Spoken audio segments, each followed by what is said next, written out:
Over the years, I've presented a lot of ET contact cases in which people describe being taken against their will and experimented on by non-human entities.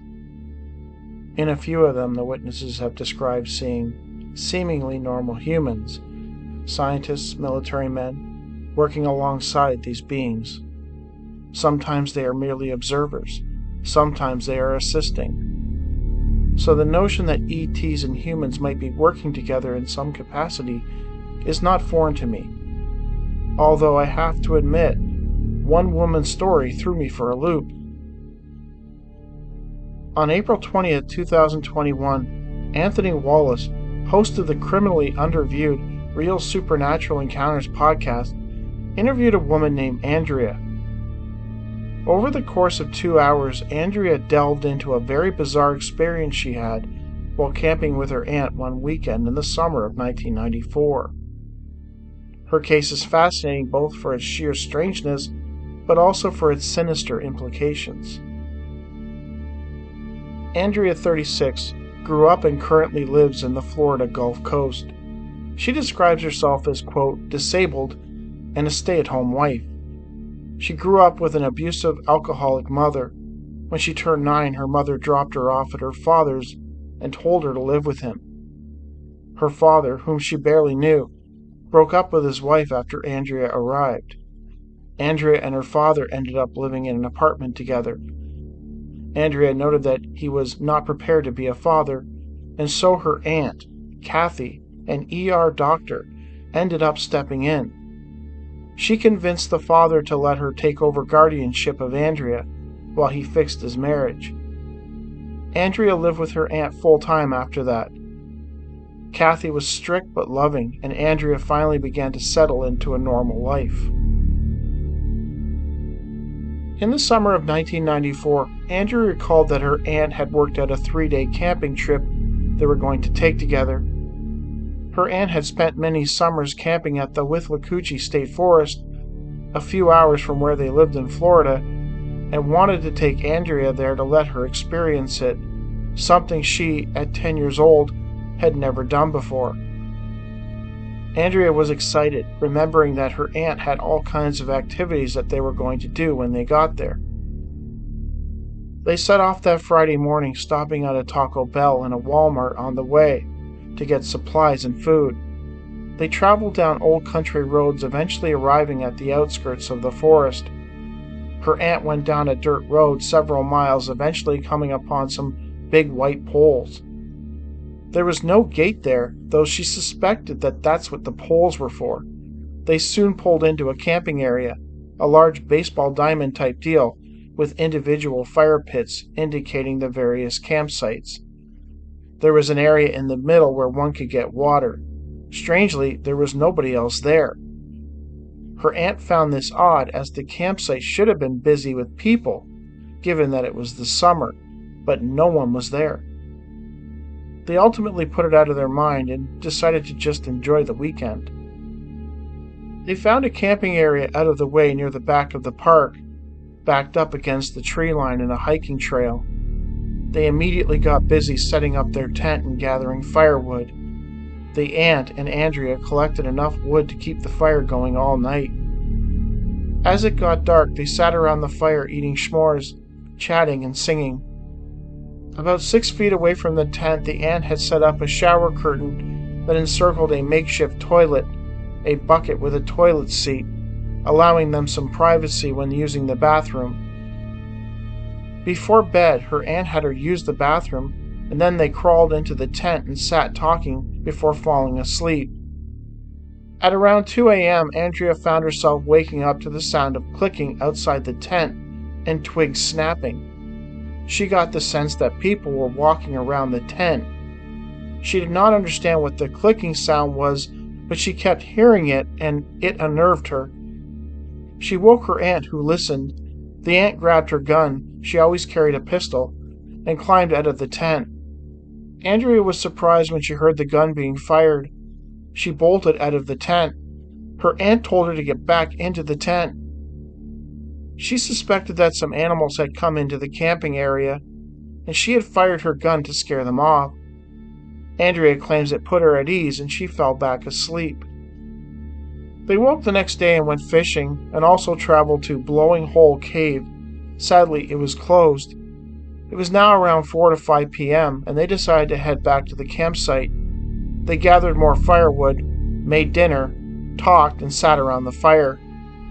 The aunt took the top off the tent, and they sat stargazing in the tent for a while. Eventually she put it back on and they went to sleep. At around 3 a.m., Andrea woke up. She recalled that she needed to use the bathroom. She struggled to get the tent open. Her aunt woke up and asked her what she was doing. She told her that she needed to use the bathroom. Her aunt told her to take the flashlight, and then she went back to sleep. Andrea eventually got the tent open and stepped outside. She began walking towards the makeshift bathroom. She suddenly spotted some lights hovering over the trees across the large field. She stared at them, believing them to be 4 to 6 black helicopters. This is her last memory. She does not remember using the bathroom or getting back into the tent. The next morning at around 5 a.m., she awoke to her aunt angrily asking her why she left the tent open and why there was so much mud and leaves in the front of the tent. Andrea had no idea, as she did not remember anything after seeing the helicopters. She apologized profusely, and her aunt let it slide. On the third day, her aunt let Andrea drive the car down the dirt road. Andrea had a gash on her leg. They did not know what it was from, and they went into town to get something to clean it. They then hiked out to an Indian burial ground cemetery in the woods and remained there for quite a while. It started to get dark, and they returned to the car and went back to the camp. They gathered firewood, made supper, and were relaxing when a park ranger showed up. Her aunt had gone to school with him, so they knew each other. He insisted that the campsite had been closed and that they needed to leave. The aunt told him that it was too late to drive out and asked if they could stay the night and head out at 5 a.m. the next day. The ranger reluctantly agreed. He told her that somebody had ripped the gate off and tossed it into the forest 15 feet away, and people were coming in the morning to fix it. When asked why the camp was closed, he told them that there had been suspicious activity in the area, including strange burns and fires along the trail, apparently not from campfires, and deer were found gutted. Before leaving, he checked the camping area. The next morning, Andrea awoke to her aunt frantically telling her to pack her stuff, that it was 11. They had slept in. They gathered their stuff and left. Strangely, there was no sign that anybody had fixed the gate. On the outskirts of the park, they stopped at a gas station. It was closed. They kept driving, eventually stopping at a diner.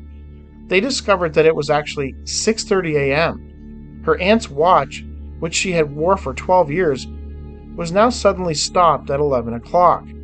There were no scratches on it. It was just stopped.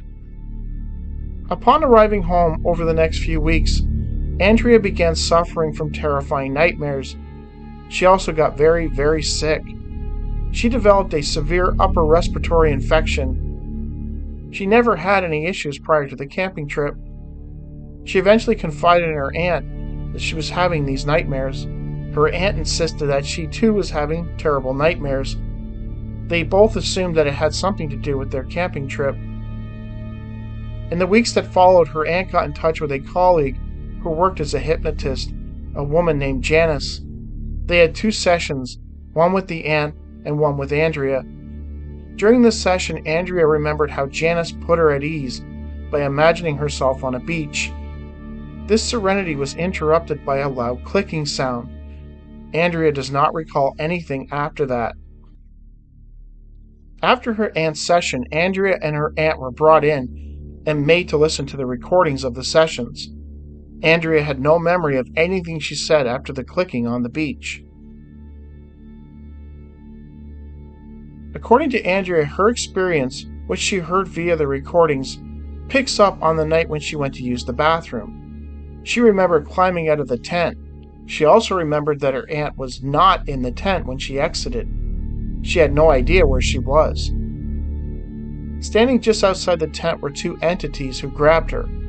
Andrea described them as looking like children, though different. They were very human-looking with subtle differences. They had large almond eyes and long, skinny faces. They seemed to be wearing diving suits or diving gear. Andrea claimed she was absolutely terrified, especially in how they grabbed her.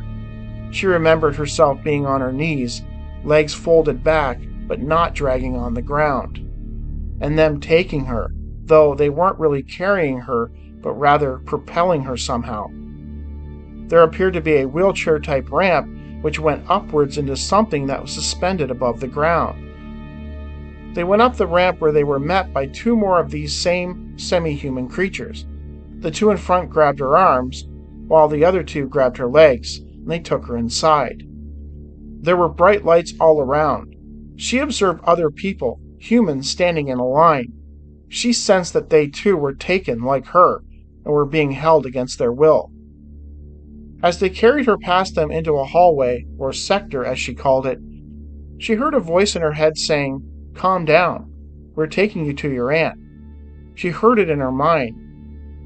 They brought her into a type of operating room where they held her down on a metal table. The room was very dimly lit, like a room lit by candlelight. She got a better look at her semi-human abductors and believed that it was two men and two women. Andrea was crying. Suddenly her aunt entered the room. She kissed Andrea on the forehead, grabbed her arm, and injected her with something that caused her to become paralyzed. The aunt backed away, saying, "I'm sorry." As soon as she left, 6 beings entered the room. The room suddenly filled with a bright light. These beings were ETs in the classic sense. Pale white, long heads, big eyes, though not almond-shaped. 2 holes for a nose and a slit for a mouth. They looked different than the earlier human-like beings. They also were wearing diving suits. They inserted a metal rod into her leg. Was this the cause of the gash? Cauterized it, and then did an anatomy inspection. After they were done, the aunt came in and grabbed her off the table and carried her out of the craft. She went down the ramp, still carrying her.